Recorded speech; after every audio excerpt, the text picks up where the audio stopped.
നമസ്കാരം സാർ. പ്രിയൻ, നമസ്കാരം പ്രിയൻ. വളരെ ആശങ്കപ്പെടുത്തുന്ന ഒരു വാർത്തയുണ്ട്. പാകിസ്ഥാന്റെ ആണവായുധങ്ങളുടെ കൺട്രോൾ കീ ഇനി മുതൽ ഫെയിൽഡ് മാർഷൽ അസിം മുനീറിന്റെ കയ്യിലാണ് എന്നുള്ളതാണ്. അതായത് ഒരിക്കൽ പാകിസ്ഥാൻ തന്നെ പറഞ്ഞിട്ടുള്ളതാണ്, ഞങ്ങളുടെ പരമാധികാരത്തിൽ എപ്പോഴെങ്കിലും വെല്ലുവിളി ഉണ്ടായാൽ ഞങ്ങൾ ലോകത്തിന്റെ പകുതിയും കൊണ്ടേ പോവുകയുള്ളൂ എന്ന് പറഞ്ഞു. അത്രയ്ക്ക് നശീകരണ ബോധമുള്ള ഒരു രാജ്യത്തിന്റെ സൈനിക തലവന്റെ കയ്യിലേക്ക്, രാഷ്ട്രീയ നേതൃത്വത്തിന്റെ കയ്യിൽ പോലുമല്ല, സൈനിക നേതൃത്വത്തിന്റെ കയ്യിൽ ഈ പറയുന്ന ആണവായുധത്തിന്റെ കൺട്രോൾ കീ ലഭിക്കുന്നു എന്നുള്ളതാണ് ഏറെ ആശങ്കപ്പെടുത്തുന്നതല്ലേ. ഇന്ത്യ അടക്കം ഞെട്ടിയിരിക്കുകയാണെന്നാണ് പ്രാഥമികമായി ലഭിക്കുന്ന വിവരം. അല്ല, ഇതില് പാകിസ്ഥാൻ എന്ന് പറയുന്ന രാജ്യം തന്നെ നമ്മളെ സംബന്ധിച്ചിടത്തോളം എന്നും ഒരു ഭീഷണിയാണ്. ഇപ്പോൾ ഇറാനും അതുപോലെ ഇറാഖും ഒക്കെ പറയാറില്ലേ, death to Israel, death to US എന്ന് പറയാറില്ലേ. അതുപോലെ പാകിസ്ഥാനിൽ പറഞ്ഞുകൊണ്ട് നടക്കുന്ന ഡെത്ത് ടു ഇന്ത്യ എന്നാണ് പറഞ്ഞുകൊണ്ട് നടക്കുന്നത്. പിന്നെ പാകിസ്ഥാൻ ഒരിക്കലും ഒരു ജനാധിപത്യ രാഷ്ട്രമൊന്നും ആയിരുന്നില്ല. അത് അവരുടെ കുറച്ചു നാളെങ്കിലും ജനാധിപത്യം ഉണ്ടായിരുന്നു എന്ന് നമുക്ക് പറയാൻ കഴിയുക സിയാവുൾ ഹക്കിന് മുമ്പ് സുൽഫിക്കർ അലി ഭൂട്ടോ പ്രധാനമന്ത്രിയായിരുന്ന ഏതാനും നാളുകളിലാണ്. അയാൾക്കും പക്ഷെ സൈനികപരമായിട്ട് ഇക്കാര്യം ഓവർടേക്ക് ചെയ്യാനൊന്നും പറ്റില്ല. അവസാനം പാകിസ്ഥാനിലേക്ക് ടൂ മച്ച് ജനാധിപത്യം കൂടുതലായിട്ട് വരുന്നു.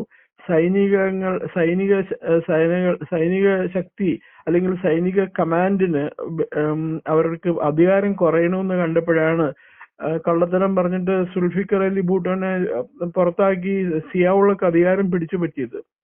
ചീഫ് മാർഷൽ ലോ അഡ്മിനിസ്ട്രേറ്റർ, മുഖ്യ പട്ടാള ഭരണാധികാരി എന്നുള്ള തസ്തിക ഉണ്ടാക്കി അയാൾ ആ പൊസിഷനിൽ ഇരുന്നത്. അതിനുശേഷവും അതിനു മുമ്പ് പാകിസ്ഥാനിൽ ജനാധിപത്യം ഒരിക്കലും ഉണ്ടായിട്ടില്ല. പാകിസ്ഥാൻ ഒരു ഏകാധിപത്യ രാജ്യമാണ്. പിന്നെ അത് മാത്രമല്ല, ലോകത്തിലെ ഏറ്റവും വലിയ വംശീയ വർഗീയ വെറിയുമുള്ള ഒരു രാജ്യങ്ങളിൽ ഒന്നാണ് പാകിസ്ഥാൻ. അവിടെ പാകിസ്ഥാൻ ഒരു ഇസ്ലാമിക് റിപ്പബ്ലിക് ആണെങ്കിലും ഇസ്ലാമിക് റിപ്പബ്ലിക് ഭരിക്കുന്ന മുഴുവൻ പഞ്ചാബി മുസ്ലിംസാ. ഈ പഞ്ചാബി മുസ്ലിം ആണല്ലോ ഇയാള്, ഈ മുനീർ, അസിം മുനീർ പഞ്ചാബി മുസ്ലിമാണ്.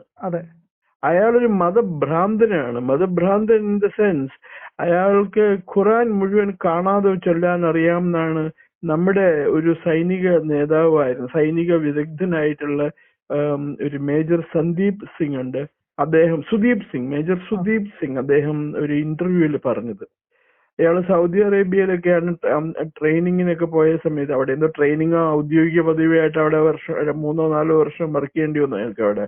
അപ്പൊ ആ സമയത്ത് അയാൾ ഖുറാൻ അവിടെ കേൾപ്പിച്ചപ്പോ സൗദി അറേബ്യക്കാർക്ക് ഭയങ്കര അതിശയായിപ്പോയി. അപ്പൊ ഈ പാകിസ്ഥാനില് എന്നും പട്ടാളമാണ് ഭരിക്കുക. പട്ടാളത്തിൽ തന്നെ പാകിസ്ഥാനിലെ പഞ്ചാബി മുസ്ലിംസ് ആണ് ഭരിക്കുക. ഇപ്പോ പാകിസ്ഥാന്റെ യഥാർത്ഥ ഭരണം ഇയാളുടെ കയ്യിലാണ്, അസിം മുനീറിന്റെ കയ്യിലാണ്. പിന്നെ നമ്മൾ കേൾക്കുന്ന ഷബാസ് ഷെരീഫ് അയാളൊരു പൊട്ടൻ പാവം, അയാൾക്ക് യാതൊരു വിവരവും.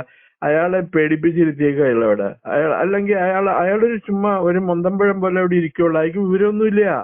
പിന്നെ എന്താന്ന് വെച്ചാൽ ഇതൊരു സ്ട്രാറ്റജിക് സ്റ്റെപ്പാണ് എന്ന് പറഞ്ഞാൽ, ഇപ്പോ യൂറോപ്യൻ രാജ്യങ്ങൾക്കും അതുപോലെ അമേരിക്കയ്ക്കൊക്കെ സൈനിക ഏകാധിപതികളുള്ള രാജ്യങ്ങളോട് പൊതുവെ ഒരു വിരക്തി ഉണ്ടാവും.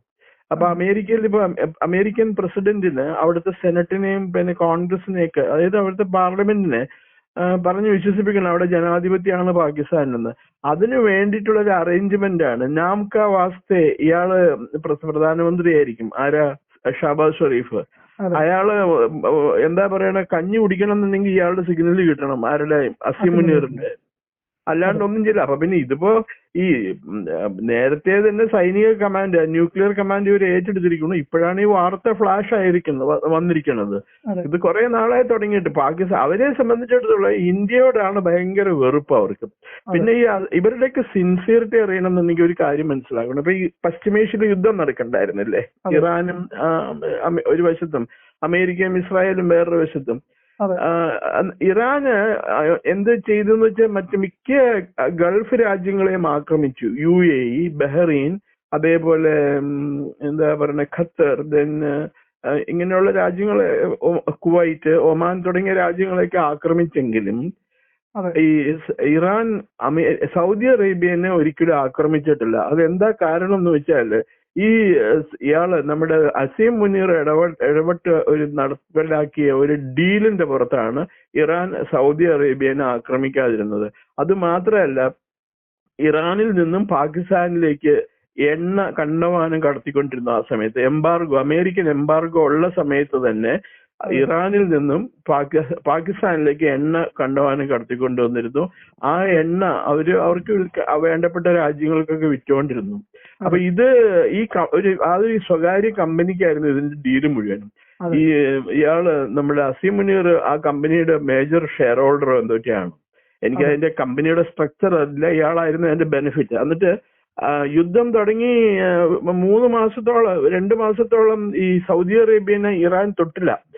ഇടയ്ക്ക് സൗദി അറേബ്യനെ ആക്രമിച്ചപ്പോ ഇയാള് ചെന്ന് നമ്മുടെ അസീം മുനീർ ചെന്ന് അവരെ പറഞ്ഞ് ഭീഷണിപ്പെടുത്തി, ഇറാനെ ചെന്ന് ഭീഷണിപ്പെടുത്തി, അത് നിങ്ങൾക്ക് ആയിക്കൂടി ഉള്ളത് ഞങ്ങൾ മാത്രമേ ഉള്ളൂ, നിങ്ങൾ സൗദി അറേബ്യനെ ആക്രമിക്കുക കേട്ടോ, ഞങ്ങൾക്ക് താല്പര്യമുള്ള ഒരു രാജ്യമാണ്, ആക്രമിച്ചു കഴിഞ്ഞാൽ വലിയ പ്രശ്നമാകും, പിന്നെ എനിക്ക് നിങ്ങളെ ഹെൽപ്പ് ചെയ്യാൻ പറ്റാണ്ട് വരുന്നുണ്ട്. എന്നിട്ട് വീണ്ടും സൗദി അറേബ്യക്കെതിരെ ആക്രമണം അവർ നിർത്തിവെച്ചു ഇറാൻ. അപ്പൊ ഇങ്ങനെയൊക്കെ ചെയ്യും. പിന്നെ ഇന്ത്യക്കെതിരെയാണ് അയാൾ നിൽക്കുന്നത്. അയാളെ സംബന്ധിച്ച് അയാൾ ചൈനയ്ക്ക് വേണ്ടപ്പെട്ട ആളാ അസീം മുനീർ. ഈ കച്ചവടമായിരിക്കും മിക്കവാറും. ഇത് കച്ചവടക്കാരാണല്ലോ അവര് മുഴുവൻ, ഈ പാകിസ്ഥാനികൾ മുഴുവൻ കച്ചവടക്കാരാണല്ലോ. വിവരമൊന്നുമില്ല അവർക്ക്. അതേപോലെ അമേരിക്കയ്ക്ക് അവരെ ആവശ്യമുണ്ട്. ഇപ്പൊ ഏഷ്യയിൽ അവർക്കൊരു ഫുട് ഹോൾഡ് വേണം. ഇപ്പൊ ഇന്ത്യനെയും ചൈനേനെ ഒന്നും അത്രമാത്രം ആശ്രയിക്കാൻ പറ്റൂല അമേരിക്കയ്ക്ക്. അപ്പൊ ഇത് എപ്പോ വേണമെങ്കിലും ടേക്ക് ഓവർ ചെയ്യാം. വെനിസുലേനെ ടേക്ക് ഓവർ ചെയ്ത പോലെ, ഇപ്പൊ ക്യൂബനെ ടേക്ക് ഓവർ ചെയ്യാൻ പോകുന്നത് പോലെ എപ്പോ വേണമെങ്കിലും അവർ പാകിസ്ഥാനെ ടേക്ക് ഓവർ ചെയ്യും. അപ്പൊ അതിന് അങ്ങനെ ഒരു ഭീഷണി ഇല്ലാവാതിരിക്കാൻ വേണ്ടിയിട്ട് അവർ പാകിസ്ഥാനെ they will keep them in good humour. അപ്പൊ അതുകൊണ്ടാണ് അയാളെ അവര് വിളിച്ച റെഡ് കാർപ്പറ്റ് വെൽക്കം എല്ലാം കൊടുത്ത് നിറച്ച് ബിരിയാണിയും കോഴിക്കറിയൊക്കെ കൊടുത്തു വിട്ടു ഈ അസീം മുനീറിനെ വൈറ്റ് ഹൗസിൽ വെച്ചിട്ടേ. അത് പിന്നെ ഇവര് ഇങ്ങനെ ഇയാള് ഇന്ത്യക്ക് എന്നും ഭീഷണി. ഇന്ത്യക്ക് ഇയാള് മാത്രമല്ല, അസീം മുനീർ മാത്രമല്ല, ഇന്ത്യക്ക് ഏറ്റവും കൂടുതൽ ഭീഷണി പാകിസ്ഥാനിലെ ഏത് രാഷ്ട്രീയ നേതാവും, ഈ പറയുന്ന ഇമ്രാൻഖാൻ ഉൾപ്പെടെ, ഈ പറയുന്ന ബേനസീർ ഭൂട്ടോ ഭയങ്കര എതിരല്ലായിരുന്നു ഇന്ത്യയോട്. ഈ കുറെ സൗന്ദര്യം ഉണ്ടെന്ന് പറഞ്ഞാൽ നമ്മളവര് നല്ല ആളാന്നൊന്നും പറഞ്ഞിട്ട് കാര്യമില്ല. അവർക്ക് ഇന്ത്യയോട് ഭയങ്കര വെറുപ്പായിരുന്നു അവർക്ക്. അപ്പം ഈ നമ്മളിപ്പോ ഇമ്രാൻഖാനെ ജയിലിലിട്ട് തല്ലിക്കൊന്നു അല്ലെങ്കിൽ പീഡിപ്പിച്ചു എന്നൊന്നും പറഞ്ഞതിൽ കരുതി നമ്മൾ വിഷമിക്കേണ്ട യാതൊരു ആവശ്യമില്ല. പാകിസ്ഥാൻ അതേ വിധിച്ചിട്ടുള്ളൂ. പാകിസ്ഥാൻ ജനാധിപത്യവും പാകിസ്ഥാൻ ഒരിക്കലും ഒരുമിച്ച് പോവില്ല. അത് പാകിസ്ഥാൻ മാത്രമല്ല, ഇസ്ലാമിക് രാജ്യങ്ങളും ജനാധിപത്യവും ഒരിക്കലും ഒരുമിച്ച് പോവില്ല. കാരണം ഇസ്ലാമിൽ ജനാധിപത്യം ഇല്ലാന്ന് അവര് തന്നെ പറഞ്ഞിട്ടുണ്ടല്ലോ. മതേതരത്വം ഇല്ല, ജനാധിപത്യം ഇല്ല, പിന്നെ മറ്റേ വേറൊരു വാക്കൊരു സ്ഥിരം പറയുമല്ലോ നമ്മുടെ സഹാക്കന്മാര്, പ്ലൂരലിസം, ബഹുസ്വരത. ഇതൊന്നും അവർക്ക് പറഞ്ഞിട്ടുള്ളതല്ല. പിന്നെ നമ്മള് കരുതിയിരിക്കുക എന്നുള്ളത് മാത്രമേ ഉള്ളൂ നമുക്ക് ചെയ്യാവുന്നത്. അത് ഓവർ കോൺഫിഡൻസ് ആവരുത്. നമ്മുടെ സൈന്യം വളരെ സുസജ്ജമാണെന്നൊക്കെ പറഞ്ഞുകൊണ്ട് നമ്മൾ ഇരുന്നിട്ട് കാര്യമില്ല. We have to be on the alert. നമ്മൾ കാണിച്ചൊരു വലിയ മണ്ടത്തര, ഇന്ത്യൻ പ്രധാനമന്ത്രിയായിരുന്ന മൊറാർജി ദേശായി ചെയ്തൊരു വലിയ മണ്ടത്തരത്തിന്റെ ഫലമാണ് നമ്മൾ ഈ ഭീഷണി അനുഭവിക്കണത്. അന്ന് ഇസ്രായേലുകാർ വന്ന് കഹൂട്ടിലെ ആറ്റമിക് പവർ പ്ലാന്റ് തകർക്കാന്നും പറഞ്ഞുകൊണ്ട് ഇവിടെ ജാംനഗറിലോ കണ്ടിട്ട് അവർക്ക് ബേസ് കൊടുത്താൽ മതി, ഞങ്ങൾ വിമാനത്തിൽ വന്നിറങ്ങി ചെവി അറിയാതെ സംഗതി പൊടിയാക്കിയിട്ട് ഞങ്ങൾ പൊക്കോളാന്ന് പറഞ്ഞ്. ഈ മൊറാർജി ദേശായി ഒരു ഗാന്ധിയൻ, അയാള് ചെയ്തു വെച്ച പണിയാണ്. അതല്ലെങ്കിൽ അത് അന്നേ സമ്മതിച്ചു കഴിഞ്ഞെങ്കിൽ ഈ പ്രശ്നം ഉണ്ടാവില്ലായിരുന്നു. അപ്പോ ഇതാണ് കാര്യം. നമ്മൾ കരുതിയിരിക്കണം. ഭീഷണി ലോകത്തിന് ഭീഷണി ഒന്നും ഉണ്ടാവില്ല. പാകിസ്ഥാൻ ലോകത്തിൽ വേറെ രാജ്യങ്ങളിൽ നിന്ന് ആക്രമിക്കില്ല. അവരെ സംബന്ധിച്ചിടത്തോളം ലോകത്തിൽ അവർക്ക് ഒരൊറ്റ ശത്രുവേ ഉള്ളൂ, അത് ഇന്ത്യയാണ്. ഇന്ത്യനെ ഇല്ലാതാക്കണം. കാരണം 1971 യുദ്ധവും 1999 കാർഗിൽ യുദ്ധം എല്ലാം ഒന്നുകൂടി പാകിസ്ഥാന്റെ പേര് മുഴുവൻ പോയി. വേറൊരു കാര്യം അറിയോ, ഈ നമ്മുടെ ഇയാളുണ്ടല്ലോ അസീം മുനീർ ഉണ്ടല്ലോ, കാർഗിൽ യുദ്ധം കഴിഞ്ഞ് അതിന് മുമ്പ് ഈ പാകിസ്ഥാൻ വിട്ട് രക്ഷപ്പെടാൻ നോക്കിയ ആളാണ് അയാള്. അതെ, ഭീരുവായ ഒരു ഓഫീസറാണ്. ലക്ഷക്കണക്കിന് കോടിക്കണക്കിന് രൂപ വിദേശത്തേക്ക് കടത്തി ഇപ്പോഴും കുടുംബത്തെ വിദേശത്ത് സൂക്ഷിക്കുന്ന ആളാണ്. അതാണ് ഈ പറഞ്ഞ പോലെ ഈ എണ്ണ കച്ചവടമാണ് അവർക്ക്. ഇത് മുറുക്കാങ്ങടി എണ്ണക്കടയാണ് അയാളുടെ പ്രധാന പരിപാടി. അതുവഴി അയാൾ കുറെ കോടികൾ സമ്പാദിച്ചുകൊണ്ടേയിരിക്കുകയാണ്. ഇപ്പൊ ഈ സൗദി അറേബ്യയിൽ നിന്ന് എണ്ണ മേടിച്ച് അന്താരാഷ്ട്ര വിപണിയിൽ എത്തിക്കുന്ന പ്രധാന രാജ്യങ്ങളിലൊന്ന് പാകിസ്ഥാനാണ്. പണ്ട് ഇറാഖിനെതിരെ ഐക്യരാഷ്ട്രസഭ ഒരു എംബാർഗോ പ്രഖ്യാപിച്ചു കഴിഞ്ഞപ്പോ ഒരു ഇന്ത്യൻ രാഷ്ട്രീയ നേതാവ് അവരുടെ സഹോദരിയുടെ പേരിൽ കമ്പനി ലോഞ്ച് ചെയ്ത് എന്നിട്ട് കപ്പൽ കണക്കിനാണ് എണ്ണ കൊണ്ട് അന്താരാഷ്ട്ര വിപണിയിൽ വിറ്റത്.